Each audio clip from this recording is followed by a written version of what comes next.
Биз 21 кылымдын интеллектуалдарыбыз. Дал ушундай аталыштагы кароо сынак Чолпон Ата шаарында болуп өттү. Республикалык сынакка облустук турдан өткөн окуучулар менен студенттер өздөрү жасап келген эмгектеринин калыстарын сынына коюшту. Кеденирээк Айназ Кадырованын материалында. Адылжан сынакка айыл чарбаны жеңилдетүү долбоору менен келген. Үйдүн үстүндө деген 6 солнечный батарея турат. Ал деген айына 300 киловаттан 500 киловаттка чыгара алат. Чыккан энергиянын баары подвалдын ичинде аккумулятордо сакталат. Бул проектке деген 500 миллион 223 миң сом каражат каралган. Бул проект деген 1 жылда 962 миң сом түшүм келет. 5-6 жылда өзүн актайт.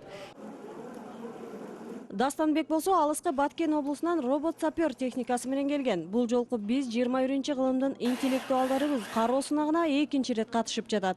Мен муну военный частарда колдонуш үчүн жасадым. Мунун кызматы адам өмүрүн сактайт. Адам барбаган жерлерге барат. Өзүнүн камералары бар. Кароо сынак 5 номинация боюнча өттү. Ала мекендигинин түзүлүшүн жана закондорун кичинекей модель менен көрсөтүү болуп элестетүү.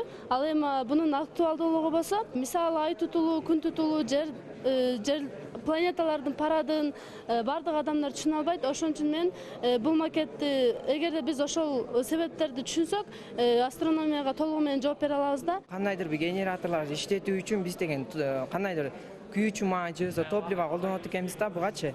Анан кийин алар топливо колдонгондо бизден расход көп чыгып кетип атат да. Анын расходу жок эле биз бесплатный электроэнергия алсак болот да.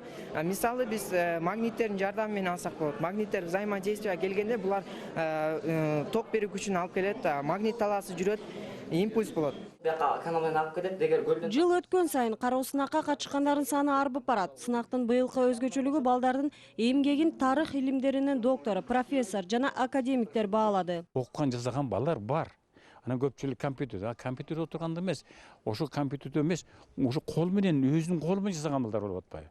Мунун баарын колдош керек. Илимий техникалык олимпиада 3 күнгө созулуп, ага Кыргызстандын 7 дубанынан келген 150дөн ашык бала катышты.